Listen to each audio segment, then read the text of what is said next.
उड़ीसा के पुरी में बहुड़ा यात्रा की तैयारी शुरू हो गई है। ये बहुड़ा यात्रा जगन्नाथ मंदिर में देवताओं की वापसी का प्रतीक है। यानी आज सोमवार को भगवान जगन्नाथ अपने भाई बहन के साथ 3 अलग अलग रथों पर सवार होकर श्री गुंडीचा मंदिर से श्री मंदिर लौटेंगे। यात्रा से ठीक पहले सुरक्षा के कड़े इंतजाम किए गए हैं। भारी संख्या में श्रद्धालुओं द्वारा इन रथों को खींचा जाएगा। बहुड़ा यात्रा को देखते हुए सुरक्षा के इंतजाम सख्त कर दिए गए हैं। वहीं गुंडीचा मंदिर में बहुड़ा यात्रा पर भक्तों ने सांस्कृतिक नृत्य किया है। वहीं इस भव्य यात्रा को देखते हुए पुलिस ने भी कमर कस ली है और सीसीटीवी पुलिस बल की तैनाती की गई है। प्रभु जी की जो बहुड़ा यात्रा की बात हम लोग अभी कर रहे हैं, ये जगन्नाथ जी की लौटने की काम है दक्षिणायन यात्रा के नाम पे, क्योंकि दक्षिण दिशा में ये यात्रा होगा और जब दक्षिण दिशा में यात्रा होगा तभी जो अभी शून्य मंदिर है अभी पूर्ण होने की प्रक्रिया की शुरुआत होगा। अभी जगन्नाथ मंदिर को छोड़कर भगवान जो माँ को वचन दिए थे कि रघुकुल रीति सदा चली आई, प्राण जाई पर वचन न जाई। तो माँ की ओर जो भगवान की प्रेम है, जो प्रतिबद्धता है कि माँ को छोड़कर जिंदगी में कुछ अहम हिस्सा है ही नहीं, ये जो जिंदगी है वो माँ ने दिए हैं।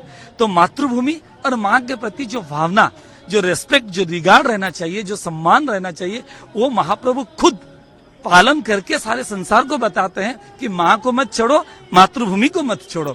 इसीलिए अपने कर्म कुंज को छोड़ के 9 दिन की यात्रा में महाप्रभु इधर आए थे। लेकिन आप जहाँ पे भी रहो, कितने भी ऐश्वर्य में रहो, पद में रहो, प्रतिष्ठा में रहो, लेकिन आपको कर्म की ओर जाना पड़ेगा। तो माँ के साथ लीला खत्म हुआ और आज कर्म की ओर जाना पड़ेगा, क्योंकि सारे संसार की चलाना की दायित्व भी उनका है। तो कर्तव्य छोड़ देंगे तो संसार डूब जाएगा। इसीलिए महाप्रभु कर्म की ओर आज जाने के लिए प्रस्तुति पर्व चल रहा है, तैयारियां चल रहा है। अभी मंगलार्पण की पर्व खत्म हो चुका है और अभी फिर वेश होंगे, फिर जात भोग होगा, महाप्रभु जी को प्रसाद अर्पण किया जाएगा। प्रसाद के स्वरूप में खिचड़ी प्रसाद अर्पण किया जाएगा। खिचड़ी सबसे न्यूट्रियस होता है, तो इसीलिए महाप्रभु खिचड़ी खाएंगे। ये भी महाप्रभु बतलाते हैं, अपने आचरी जीवे सिखाई। गोस्वामी तुलसीदास जी ने जो लिखे हैं रामचरितमानस में, महाप्रभु खुद आचरण करते हुए सारे संसार को सिखाते हैं। तो खिचड़ी प्रसाद लेके महाप्रभु बाहर आएंगे और बाहर आने के बाद फिर जो पहंडी का कार्यक्रम होगा, जो सबसे आनंदमय आकर्षक कार्यक्रम है, वो आप लोग दर्शन जरूर करेंगे। और इसके बाद महाप्रभु की यात्रा, दक्षिणायन यात्रा, मतलब लौटेंगे महाप्रभु। और लौटने के बाद 3 जगह रुकेंगे महाप्रभु।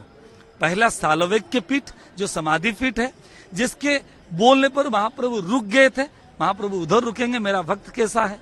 सेकेंड रुकेंगे मौसी माँ के मंदिर पे। मौसी माँ मंदिर आते वक्त मौसी ने देखा, अरे तू इधर आया, मेरे को बताया नहीं ना मौसी, मैंने तो आ गया, आपको बता नहीं पाया, लेकिन लौटने के वक्त तुम्हारे पास जरूर रुकूंगा। और वहां पे एक पीठा, हम लोग उड़िया में बोलते हैं, पोड़ो पीठा बोलते हैं, लेकिन वो जलाया नहीं जाता, वो तेला जाता है। तो उसी पोड़ो पीठा को प्रसाद के रूप में समर्पण किया जाएगा। फिर महाप्रभु रुकेंगे गजपति के नर के सामने, प्रसाद के सामने।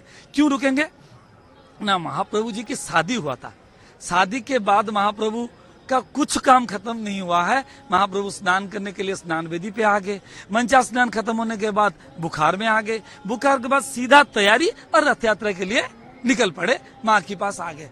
तो पत्नी तो गुस्सा करेगी, तो पत्नी को मनाने के लिए जो मिडिल मैन होता है, मध्यस्थी किया जाता है। आज खुद गजपति माँ को अपने गोद में लेके मध्यस्थी करवाएंगे। जब प्रभु जो हुआ हुआ, माँ जो हुआ, प्रभु तो आ चुके हैं, अभी रिसीव कर लो, अपने संसार को ठीक कर लो। और आप संसार ठीक नहीं करेंगे तो जगत अपने संसार को कैसे ठीक करेंगे। तो पति पत्नी की जो संपर्क में जो मधुरता भरने की जो कार्यक्रम है, वो भी बहुत रोचक है, आप देखिएगा जरूर। जय जगन्नाथ।